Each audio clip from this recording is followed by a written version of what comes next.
Selamat datang kembali di channel YouTube kami Jati Kembar Farm. Kali ini saya berada di peternakan Origin Dairy Farm. Ini bersama Mas siapa ya Mas? Saiful. Mas Saiful. Ya, ini orangnya. Masnya di sini sebagai apa Mas? Tukang ngarit ya? Oh, sebagai tukang ngarit. Luar biasa sekali ya. Minta waktunya sebentar ngobrol-ngobrol tentang Origin Dairy Farm ini ya Mas ya. Siap. Ini lokasinya di mana Mas? Lokasinya di Dusun Kedung Banteng, Desa Sumingkir, Kecamatan Jeruk Legi, Cilacap. Oke. Ini sudah berapa lama Masnya di sini?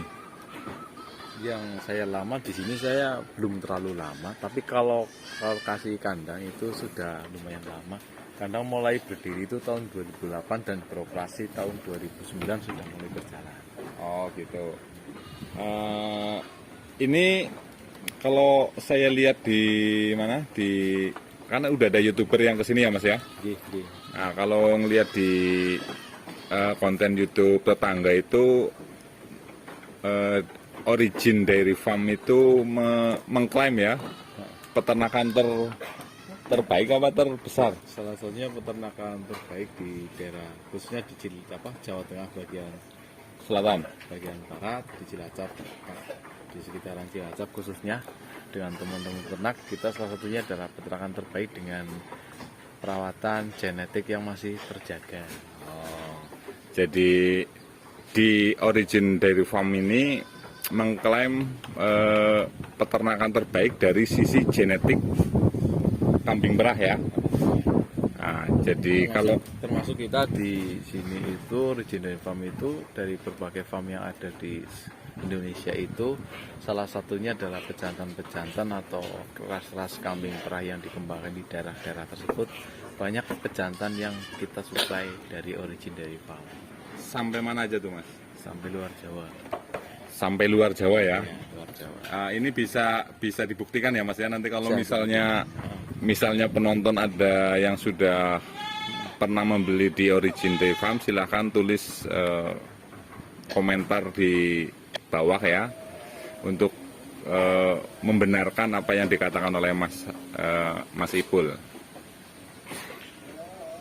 Ini kambing perah ini Mas, di sini itu ada berapa jenis? Di sini kambing perah itu dari jenis yang pertama itu ada Sanen, terus ada Alonodian, ada kambing PE, dan ada kambing Sapera ya, atau yang dikenal dengan kambing silangan antara PE dan Sanen.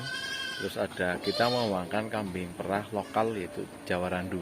Jawa Randu kita banyak juga kita pakai untuk perah karena ternyata di Indonesia itu kesalahan orang kita itu mengira bahwa produk kita itu rendah. Ternyata setelah dibuktikan itu Jawa Randu pun banyak yang menghasilkan susu dengan jumlah yang banyak 2-3 liter, dan itu kita sudah buktikan sendiri. Nah, bagaimana cara kita mengembangkan kambing ras lokal itu? Kita adalah seleksi perawatan dari pemilihan bibit yang tepat dan pemberian makan yang jelas. Jadi Mas Ipul di sini di Origin Dairy Farm itu mengembangkan Jawa Randu untuk perah. Iya. Ini beneran nih Mas? Beneran. Itu buktinya di situ tuh. Nah, di situ tuh, ya itu salah satu kambing jenis Jawa Randu. Itu yang sedang lari-lari itu adalah asli produk Jawa Randu kita. Itu.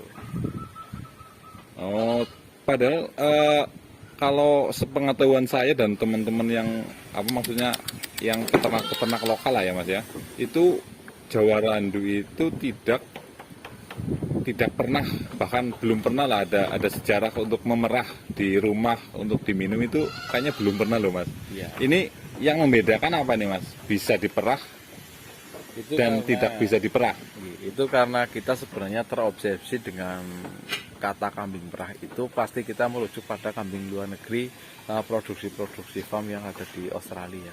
Karena mereka sudah punya sanennya, sedangkan kita itu punya Jawa Randunya. Ternyata di tempat kita itu Jawa Randu itu ternyata tidak kalah bagus hasil susunya. Kenapa bisa tidak diperah atau tidaknya itu kita lihat dari segi kualitas ambingnya, modelnya mau seperti apa, dan ketika sudah membentuk kantong-kantong ini cikal bakal untuk bisa diperah itu sudah membentuk ambing tersendiri. Terus rasnya itu sebenarnya Jawa Randu itu bukan apa ya, hasil silangan-silangan dari kambing lokal dulu. Pada kambing lokal asli Indonesia itu yang disilangkan mungkin banyak kambing-kambing PE atau yang lainnya, sehingga menghasilkan genetik yang disebut kita sering dengan Jawa Randu Koplo. Oh, jadi Jawa Randu Koplo itu sebenarnya mungkin kemungkinan dari dulu emang sudah silangan dari kambing perah sebelumnya ya, Ya, yang termasuk bukan kambing PE ya. termasuk kambing PE. Iya, kambing PE atau yang dikenal itu sebenarnya kalau aslinya dari India itu yang Janmapari itu datang ke Indonesia kan otomatis jelas mengembangkan, disilangkan sama petani-petani itu yang penting dikawinkan keluar anak gitu kan. Ya, akhirnya menghasilkan Jawa Randu Koplo lah. Gitu. Kurang lebih dari sejarah sederhana seperti itu. Ya. Karena mungkin budaya di Indonesia itu enggak begitu mengenal dengan susu ya, beda Ya, dengan betul. kayak India, Ya, betul. Eropa kayak gitu ya. Jadi kita yang mengenal kambing itu ya pedaging gitu ya. Ya, Padahal sebenarnya kalau dari dulu ada sejarah Indonesia, misalnya budaya Indonesia itu minum susu, mungkin kita sudah hebat dengan Jawa Randunya ke mancanegara mungkin ya Mas ya. Ya, betul. Tapi dari cerita sejarah itu juga kenapa kita pelihara kambing. Sebenarnya kambing itu di zaman kita sebagai umat muslim, saya sendiri sebagai umat muslim itu selalu berkaca pada apa yang dikerjakan oleh Rasul kita. Salah satunya adalah mengembalakan kambing. Dan Tapi ini nggak digembalakan Mas, dikandangin. ya, itu kenapa di tempat kita dikandangin tidak digembalakan di settingnya. Di Indonesia itu terdapat iklim tropis. Jadi perbedaan dengan iklim mereka bedanya gimana? itu secara mungkin dahulu bisa di petani pun masih sama, masih dipakai kandang lemprak, tidak di panggung bahasanya gitu. Tapi kan di Indonesia itu sudah diuji dan banyak terbukti itu perkembangan bakteri itu terlalu cepat. Gitu. Jadi sangat berpengaruh untuk kesehatan. Makanya banyak peternak yang sudah modern itu pasti di panggung. Selain untuk menjaga kesehatan juga itu untuk menjaga kestabilan perkembangan bakteri. Karena parasitnya terlalu banyak lah ya. Betul. Lebih tepatnya gitu. Nah ini kalau di dairy Origin Dairy Farm ini sendiri, kalau untuk kambing perah ini pakannya apa nih Mas? Kalau boleh tahu nih. Sebenarnya pakan kambing itu hampir sama ya. Yang penting itu kita merujuk pada kambing itu makan itu kita memberi makan kambing itu 4% dari bobot kambing itu. 4%. 4% dari Ya, kambing. terus? Baik bentuk secara kering maupun hijauan, basah. Itu kita hitungnya pakai rumus 4%. Kalau kita sudah memberi makan 4% itu, saya yakin tercukupi. Salah satunya dibagi. Ada yang sebagian kita pakai konsentrat untuk memberikan konsumsi makanan yang lebih tepat dan tepat itulah ya, untuk mengimbangi dari gizi protein, karbo dan lain-lain. Terus kita bantu serat dengan kita pakai hari ini masih menggunakan kangkung kering untuk serat keringnya, dan kita juga tidak meninggalkan itu hijauan segar, baik rumput ataupun rambanan itu dedaunan apapun kita masih gunakan untuk mengimbangi dari pola makan kambing itu tersendiri dan supaya menghasilkan susu yang semakin bagus. Berarti selain pakan kering, Masnya tetap menggunakan rumput dan rambanan ya? Rumput dan rambanan ini itu masih kita gunakan. Hijauan jangan sampai ditinggalkan karena untuk salah satunya itu untuk susu juga kita harus diimbangi dengan hijauan, dan karena ada susu pasti kita breeding dulu, menganakan dulu, kita kawinkan antara betina dan jantan, keluar anaknya baru kita bisa ambil susu, dan seperti itu. Karena breeding itu salah satu pakan terbaiknya adalah tetap sebagian besar itu ada hijauannya, supaya kondisi nanti anakannya maupun indukannya itu tetap sehat dan seger gitu. Lebih sederhananya seperti itu. Jadi tidak bisa full pakan kering, nggak bisa? Ya, untuk full pakan kering bisa. Yang penting kita bahasannya hati-hati untuk memberi pakan kering. Jangan sampai itu ya terlalu banyak, nanti kambing bahasannya itu dia ketergantungan dengan pakan kering terus. Kalau sudah pakai pakan kering terus, nanti kita keluar kosnya kita belinya, jadi kita proses produksinya tinggi karena pakan kering kan jelas otomatis rata-rata beli Beli ya? Iya, benar. Jadi kalau di sini pakannya kangkung, konsentrat, sama hijauan. sama hijauan. Iya. Nah, konsentrat itu berarti pabrikan semua. Konsentratnya selama ini kita belum pakai pabrik ya. Paling kita masih produksi sendiri. Kita meracik, meramu sendiri dengan ya komponen-komponen nutrisi yang kita acak-acak. Rasanya kita acak-acak karena Sesuai dengan ketersediaan yang ada di daerah. Ada di sini itu pakan yang sudah tersedia itu mengandung gizi apa saja. Berarti Konsentrat- masnya bisa ngitung lah ya. Misalnya kalau di daerah mana nggak ada ketersediaan yang untuk Ya. konsentrat, bisa ngitungnya masnya. Ya, di situ itu kita biasanya rata-rata tiap daerah itu dengan polanya itu berbeda-beda dari segi pakan maupun dari segi pembangunan kandang, salah satunya itu beda-beda. Termasuk dari kita biasanya mengukur tempat-tempat itu biasanya di daerah kota atau di daerah pedesaan atau di pegunungan itu mereka semuanya rata-rata beda-beda semua konsepnya, baik segi pakan maupun perawatan dan kandangnya. Jadi konsentrat, kembali ke konsentrat ya mas. Nah, Tadi konsentrat itu masnya kan meracik sendiri. Nah kalau boleh tahu nih, boleh tahu. Kalau nggak boleh ya nggak apa-apa. Itu apa aja nih campurannya? Nih? sebenarnya konsentrat Di sini itu, nih, Mas. Konsentrat itu mudah kok. Iya gimana? Ya, kalau kita tetap masih pakai bahan brand Polar ya. Polar itu kan dari gandum. Gandum ya. Kalau kita di komposisi makanan kita, gandum itu Polar itu ibarat nasi. Jadi rata-rata hampir 60-70% itu rata-rata dari Polarnya harus dibanyakin. Itu hukum wajib ya, aslinya hukum wajib. Cuma saya tidak tahu untuk pabrik itu kan beda ya cerita untuk komersial stok, komersial untuk dijual kembali. Sedangkan kita kan tidak butuh dia campurannya apa, yang penting kita tercukupi itu gizi-gizinya yang kita butuhkan harus berapa persen. Terus polar apa lagi? Polar sebagian kita pakai kacang hijau juga. Kacang hijau. Cuman- Itu yang utuh.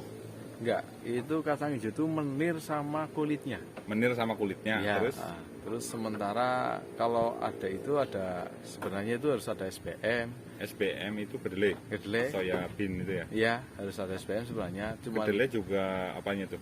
Bijinya atau yang sudah tepung Kulitnya. itu, tepung itu tepung kedelai? yang sudah bahasanya ya, namanya ya.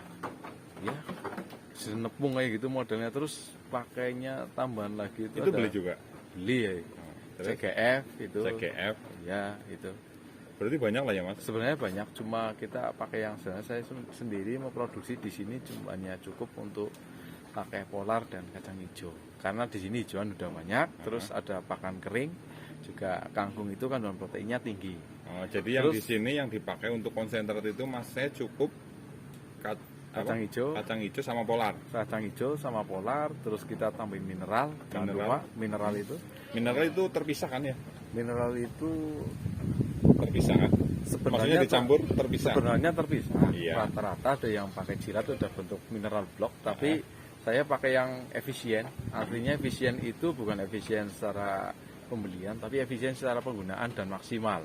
Makanya kita campur dengan konsentrat supaya langsung bisa dikonsumsi setiap hari atau setiap waktu sama kambing jadi aman. Ya, ya, ya. Ya, terus kita jangan lupa kalau untuk bikin konsentrat itu tambahin toksin binder ya, jangan lupa.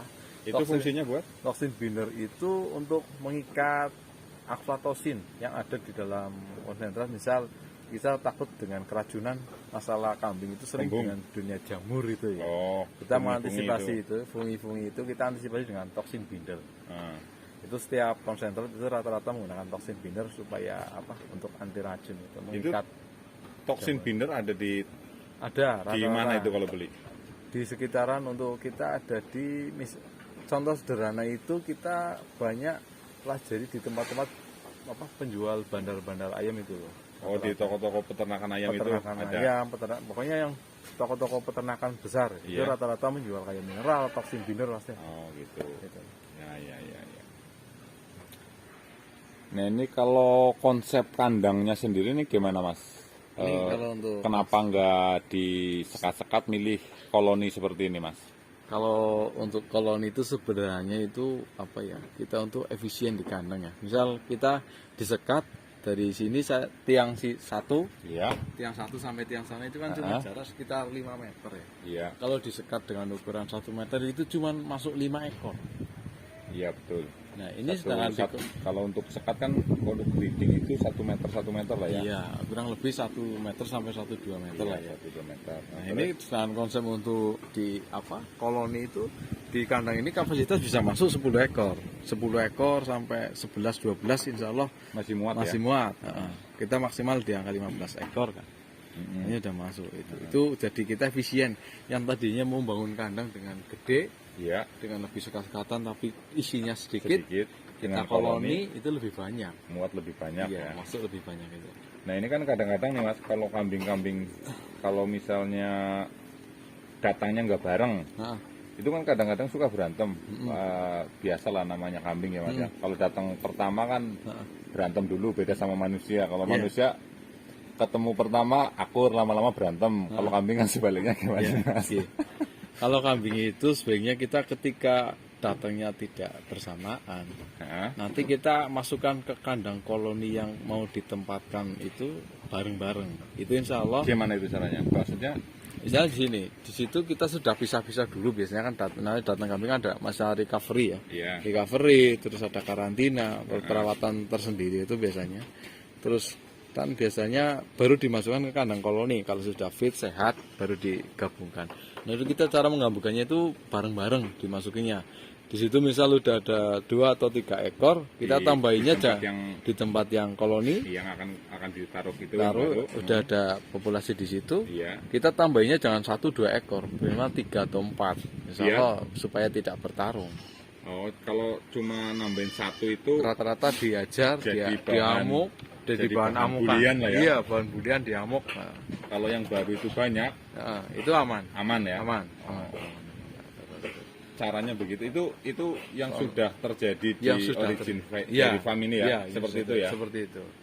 Luar biasa sekali ini ilmu ya. Kalau misalnya masih ada yang susah untuk mengkolonikan kambing, itu caranya seperti itu. Jadi datangkan jangan 1 untuk penggabungannya ya mas ya. Iya. Langsung bareng, ada 3 atau 4 sekalian, biar nggak dibully secara beramai-ramai.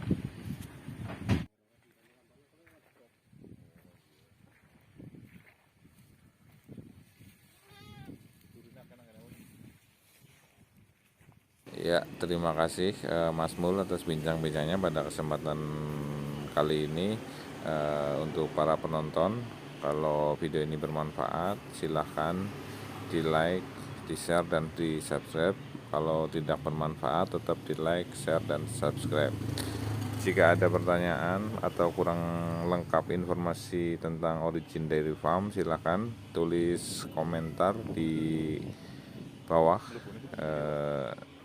Nanti akan kita buatkan episode kembali tentang Origin Dairy Farm.